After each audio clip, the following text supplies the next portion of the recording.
These young heroes didn't just survive their nightmares, they fought back, and the world watched. From Ken Addy Nash's lightning-fast escape to Jerome Stewart's courtroom fury and Eric Downs avenging a horrific death. These were moments warrior kids fought against evil, killing child predators as cameras captured everything. We begin with Ken Addy Nash, the 6-year-old who destroyed a predator's plan.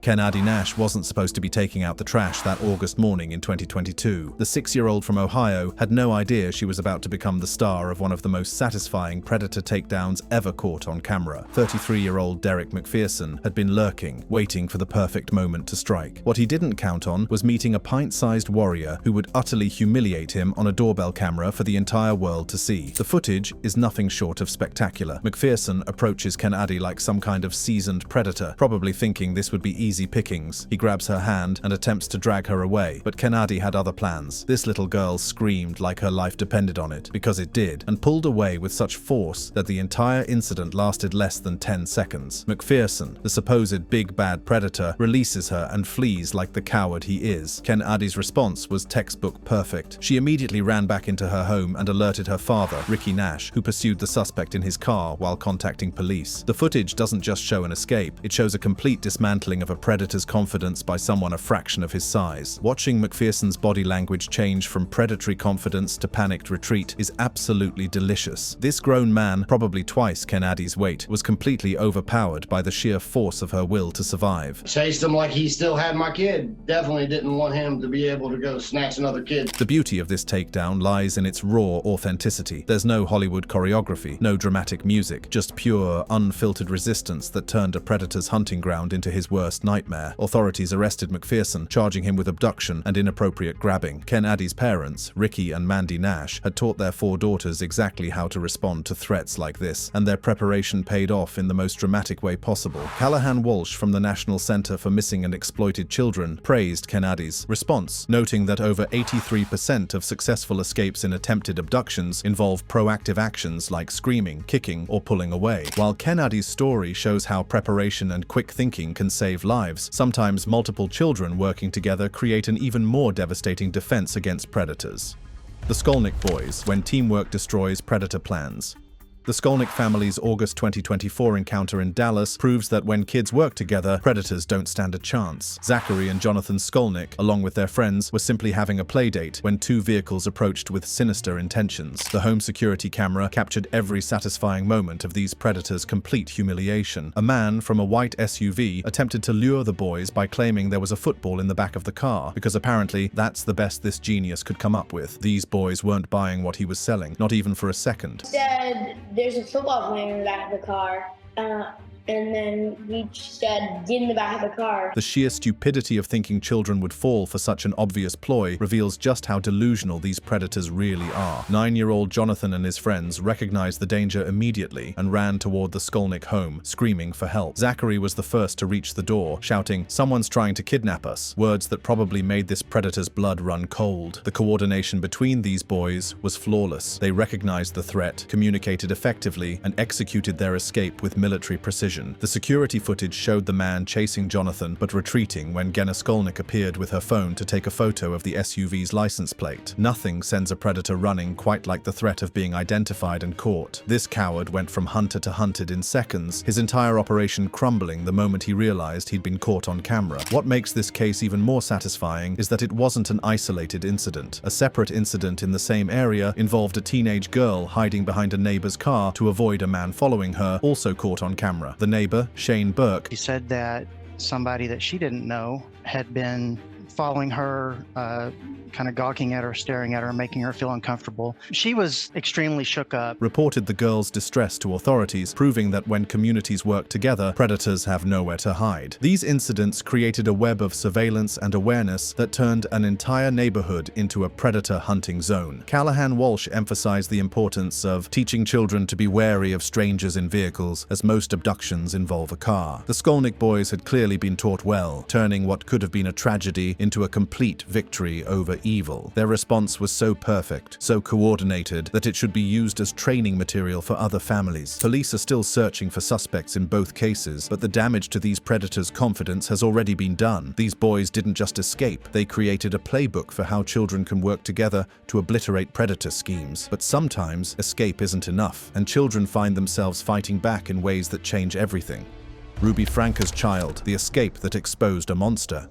Ruby Franca's Child didn't just escape on camera, they brought down an entire empire of abuse in August 2023. The visibly malnourished preteen approached a neighbor's house in Evans, Utah, with duct tape around their ankles and wrists, creating footage that would destroy the carefully crafted image of a YouTube family vlogger and expose the monster hiding behind the camera. This wasn't just an escape, it was the beginning of justice for children who had been tortured under the guise of discipline. This wasn't your typical predator scenario, this was something far more sinister. The child had escaped from the home of Franca's business partner, Jody Hildebrandt, where systematic abuse had been disguised as discipline. Home surveillance footage captured the child ringing the doorbell and asking to be taken to a police station, words that would send shockwaves through millions of former followers who had unknowingly supported this abuse. The neighbors' immediate response was perfect. They called police, reporting an emaciated child who was hungry and thirsty. When officers arrived, they discovered the true scope of the horror. Police found another of Franca's children, a 10-year-old girl, in a dark closet in Hildebrandt's home, also malnourished. The rescue operation revealed a house of horrors that had been operating under the cover of family content creation. Body camera footage showed police confronting Hildebrandt, who initially refused to cooperate, and discovering evidence of abuse, including ropes and handcuffs in a basement panic room. The child's escape had exposed what could only be described as a torture chamber masquerading as a family home. The irony is stunning. Franca had built her brand on family values while systematically destroying her own children. The aftermath was swift and brutal for the abusers. Franca and Hildebrandt were arrested and later pleaded guilty to 4 counts of second-degree aggravated child abuse, each receiving 4 to 60 years in prison. Franca's journal entries, later released, revealed extreme abuse justified by religious extremism, including starving the children and forcing them to sleep on hard floors. These weren't momentary lapses in judgment, this was systematic torture documented in writing. This child's escape didn't just save their own life, it saved their siblings and destroyed 2 predators who had been operating under the guise of family values. The courage it took to walk to that door, despite being terrorized for months, represents one of the most powerful acts of resistance ever captured on camera. This child understood that freedom meant risk, but staying meant death, and they chose to fight. But when words aren't enough, some young heroes take matters into their own hands.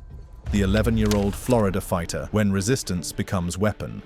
Florida's 11-year-old warrior didn't just fight back against her would-be kidnapper, she turned his attack into his worst nightmare, all captured on video for the world to witness. The assailant approached her, thinking he'd found an easy target, but instead found himself face-to-face with a tiny hurricane of resistance that would leave him running and eventually behind bars. This girl's response was so fierce, so immediate, that it completely shattered her attacker's expectations and confidence. The video evidence is absolutely devastating to anyone who thinks children are helpless victims. This girl didn't hesitate, didn't freeze, didn't comply. She physically resisted with everything she had. Her proactive resistance was key to her escape, aligning with patterns noted by child safety experts who consistently emphasize that fighting back dramatically increases escape chances. The footage shows a masterclass in why predators consistently underestimate their intended victims. This girl's resistance was so effective, so immediate, and so fierce that her attacker's entire plan crumbled within seconds. The psychological impact on her attacker must have been devastating. Suddenly, the hunter became the hunted. A Florida man was arrested in connection with the incident, which means this predator's moment of thinking he had control quickly turned into what will likely be years of having absolutely no control behind bars. The irony is delicious. He thought he was the hunter, but ended up becoming the hunted. His victim became his destroyer, and the cameras captured every moment of his failure. Video evidence was critical in identifying the suspect, highlighting the value of surveillance in public or residential areas. This footage didn't just document an escape, it provided law enforcement with everything they needed to ensure this predator couldn't hunt again. The girl's resistance created both her freedom and his capture, a perfect example of how fighting back pays dividends beyond immediate survival. No elaborate plans, no weapons, no backup, just one brave girl who refused to become a statistic. This Florida fighter proved that size doesn't determine strength, and age doesn't determine courage. Her victory represents every parent's hope and every predator's nightmare nightmare, a child who refuses to go quietly. But sometimes, the most powerful resistance happens not in the moment of attack, but in the pursuit of justice that follows. Jerome Stewart, the courtroom warrior who made justice personal. Jerome Stewart wasn't about to let his mother's killer sit comfortably in court, and when the 23-year-old launched his attack on July 11, 2019, cameras captured every moment of raw justice in action. Jerome and his brother Anthony Dees, 30, attacked Dale Williams Sr., the 62-year-old man convicted of murdering their mother, Elizabeth Pledger Stewart, during his sentencing hearing in Mahoning County, Ohio. This wasn't random violence, this was calculated justice delivered by sons who refused to let their mother's killer sit comfortably. The backstory makes their courtroom fury entirely understandable. Dale Williams Sr. had planned Elizabeth's murder with chilling calculation, waiting 45 minutes for her to drive by on Market Street during morning rush hour, then ramming his van into her car and shooting her multiple times as she tried to flee. Williams had confessed to this brutal execution, but apparently thought he could sit through sentencing without consequences. The methodical nature of the murder, the waiting, the ramming, the shooting, revealed a level of premeditation that made Jerome's response inevitable. He was wrong, dead wrong. Video footage shows Jerome leaping over a table to attack Williams while Anthony grabbed him by the foot, dragging him to the ground. The brothers punched and kicked Williams before deputies intervened, using a taser to subdue one of them. Williams was taken to a hospital for evaluation, probably the first real consequence he'd faced since taking their mother's life. Jerome's words captured on camera reveal the raw emotion driving his actions. "He killed my mama. She took care of me, bro." A statement that cuts straight to the heart of why this attack was inevitable. This wasn't random violence, this was sons ensuring their mother's killer understood that his actions had consequences beyond a prison sentence. The incident occurred just as the family prepared to deliver victim impact statements with extra deputies assigned due to anticipated emotional intensity. The court knew trouble was brewing, but they couldn't have anticipated the explosive nature of Jerome and Anthony's response. The timing was perfect. Just as Williams thought he was about to hear words, he instead felt fists and feet delivering a much more immediate form of impact. Both brothers were arrested and charged with assault, obstructing official business,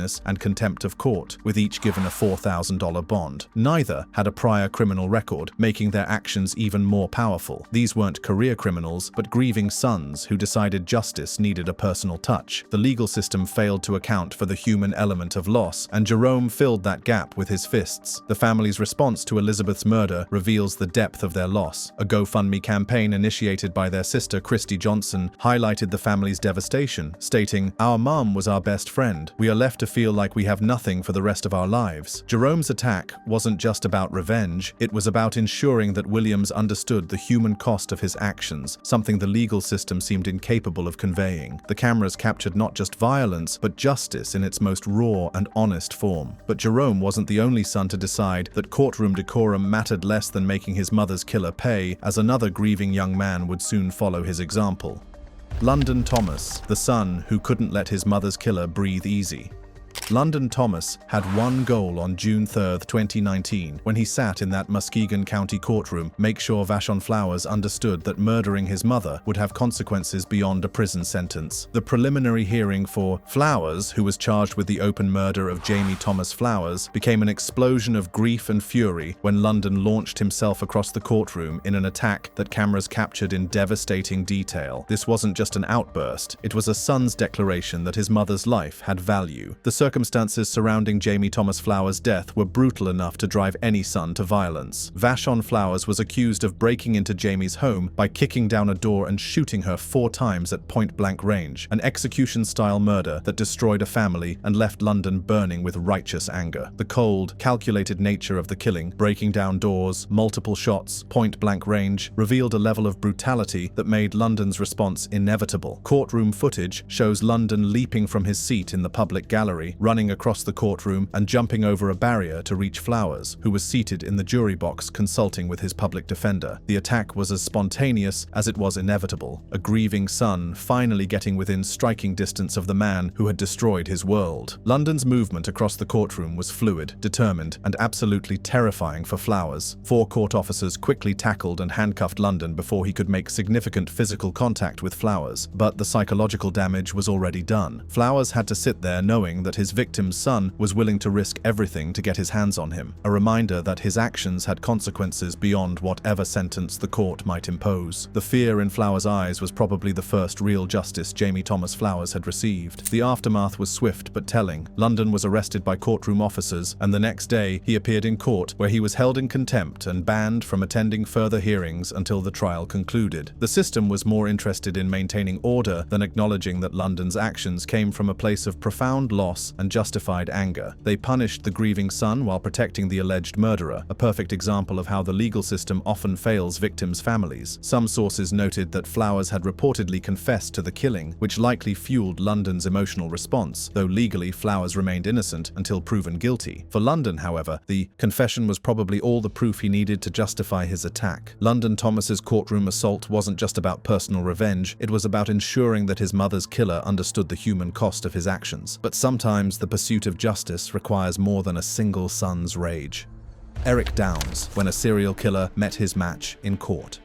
Eric Downs had been waiting for this moment since his mother Rosemary was found dead, and when he finally got within striking distance of serial killer Alfred Gaynor on April 30th, 1998, cameras captured an explosion of justice that would become legendary among courtroom attacks. During Gaynor's pre-trial hearing in Springfield, Massachusetts, Eric launched himself at the man who had raped and murdered his mother, punching him in the head and attempting to throw him over a railing in an assault that was as satisfying as it was inevitable. This wasn't just personal revenge. This was a son taking on a monster. Alfred Gaynor wasn't just any killer. He was a monster who had terrorized Springfield's women for years. The former handyman had raped and murdered at least 9 women between 1995 and 1998, making him one of Massachusetts' most prolific serial killers. Rosemary Downs, 43, was found naked and dead in her apartment, one of many victims of Gaynor's systematic campaign of terror against vulnerable women. The methodical nature of Gaynor's crimes, the stalking, the rape, the murder, made Eric's attack a moment of pure justice. Eric was seated in the gallery when Gaynor stood before the judge, but overcome with grief and rage, he rushed toward his mother's killer. The attack was visceral and immediate, a son's fury unleashed on the predator who had destroyed his family. Court officers and others, including Gaynor's sister Kathy and Robert Hill, intervened to restrain Eric and separate the two, but the damage to Gaynor's composure was already done. For once, this predator faced consequences that couldn't be manipulated or avoided. His crimes involved rape and strangulation, terrorizing the community and leaving families like Eric's shattered in his wake. For Eric to get his hands on this monster, even briefly, represented a moment of justice that the legal system couldn't provide. This was personal accountability delivered directly. Eric Downs, Robert Hill, and Kathy Gaynor were charged with assault and disorderly conduct following the incident, but were released on bail and allowed to attend future hearings. The system was more concerned with maintaining order than acknowledging that Eric's actions came from a place of profound loss and justified outrage. They charged the victims' families while protecting the serial killer. The attack gained significant attention, with video footage circulating on platforms like YouTube and social media, often framed as an understandable act of retribution by a grieving son. Despite his high victim count, Gaynor did not receive the same level of media attention as other serial killers, possibly due to the socio-economic and racial dynamics of his victims. Eric's attack forced attention on these forgotten victims. Gaynor was later convicted in 2000 of 4 counts of murder and aggravated rape, receiving 4 life sentences without parole. In 2009, he admitted to 5 additional murders as part of a plea deal, proving that Eric's instincts about this monster were absolutely correct. Every punch Eric landed was justified by crimes that the full scope of which wasn't even known at the time. Eric Downs' attack on Alfred Gaynor wasn't just personal revenge, it was a son ensuring that his mother's killer understood the human cost of his predatory actions, captured forever on camera as a testament to a family's refusal to let evil go unpunished.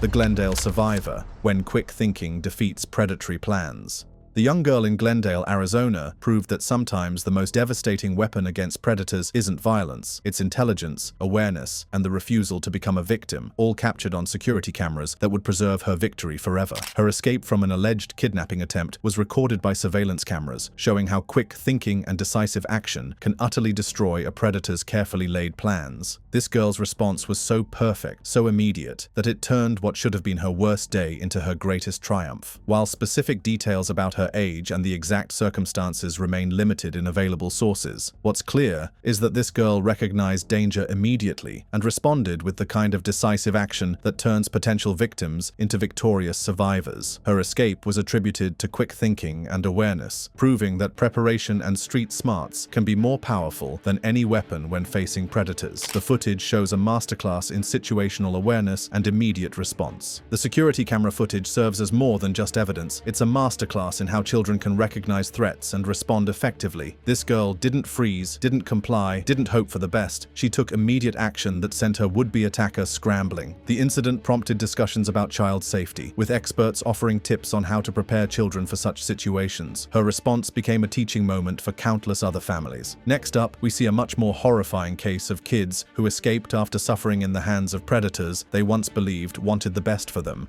Jordan Turpin, the 911 call that exposed hell. On January 14, 2018, 17-year-old Jordan Turpin made a decision that would shatter one of America's most horrific child abuse cases wide open. After planning their escape for over 2 years, Jordan and her 13-year-old sister climbed through a window of their Perris, California home. When her younger sister lost courage and returned, Jordan pressed forward alone, clutching a deactivated cell phone like a lifeline. Jordan called 911, reporting that her parents were abusive, her siblings were chained to beds, and the house was so filthy she could barely breathe. She provided photos of the conditions to the responding officer, images so disturbing they prompted immediate action. This wasn't just a domestic dispute call. This was the key that unlocked a torture chamber masquerading as a family home. What deputies discovered inside the Turpin house defied human comprehension. 12 children, some shackled, all malnourished and dirty, living in squalid conditions with the stench of feces, garbage, and mold overwhelming. The children were so emaciated that deputies initially believed all were minors, though they ranged from 2 to 29 years old. For years, David and Louise Turpin had tortured their 13 children through starvation, chaining them to beds for weeks, allowing only 1 shower per year, and keeping them isolated from the outside world. The eldest daughter weighed just 82 pounds at age 29. Some children were so sheltered they didn't understand basic concepts like medication or police. The parents presented an outward image of a large, happy family on social media, sharing photos of trips to Disneyland, a sick charade that masked decades of systematic torture. David worked as a computer engineer for major defense contractors, while Louise played the devoted homemaker, but behind closed doors, they were orchestrating a house of horrors that would make Stephen King weep. Jordan's courage didn't just save her siblings, it exposed the dark reality that child predators often hide in plain sight, wearing the masks of loving parents while inflicting unimaginable cruelty on the most vulnerable. Speaking of predators hiding behind false facades, our next case takes us to New Jersey, where another young woman's desperate escape would reveal years of captivity and abuse. The 18-year-old who escaped New Jersey's House of Horrors. On May 8, 2025, an 18-year-old woman burst from a Gloucester Township home, running hysterically to her neighbor's house after 7 years of captivity and sexual abuse. Her mother, Brenda Spencer, and stepfather, Brandon Mosley, had turned their home into a prison where childhood innocence went to die. The victim's escape began when she was removed from school in 2018 under the guise of homeschooling, a common predator tactic that exploits educational loopholes. What followed was a nightmare that makes horror movies look like Disney films. She was forced to live in a dog crate for approximately 1 year, then chained in a padlocked bathroom, and later confined to a bare room with only a bucket for a toilet. The abuse escalated beyond physical torture. Brandon Mosley sexually abused the victim, withholding food until assaults were completed, a twisted game of survival that no child should endure. She was beaten with belts, had her head shaved as punishment, and bore visible scars on her wrists from being chained. When she finally escaped, the neighbor Susan and her son immediately took her to a hospital where she was treated for 2 days. The home investigation revealed squalid conditions, with numerous animals living alongside the victims, a sick menagerie of neglect. Mosley, ironically employed as a SEPTA conductor who had been recently honored by the company, was placed on administrative leave following his arrest. Sometimes the monsters hiding in plain sight wear uniforms and receive employee recognition awards. The cameras don't lie, and neither do these results. When kids fight back, predators lose every single time. These 10 stories represent more than individual victories. They're a blueprint for how properly prepared children can turn the tables on those who would harm them, ensuring that predators become the hunted and children become the heroes of their own stories. That'll be all for now, folks. Thanks for watching. For more of such content, do click on the card showing on the screen.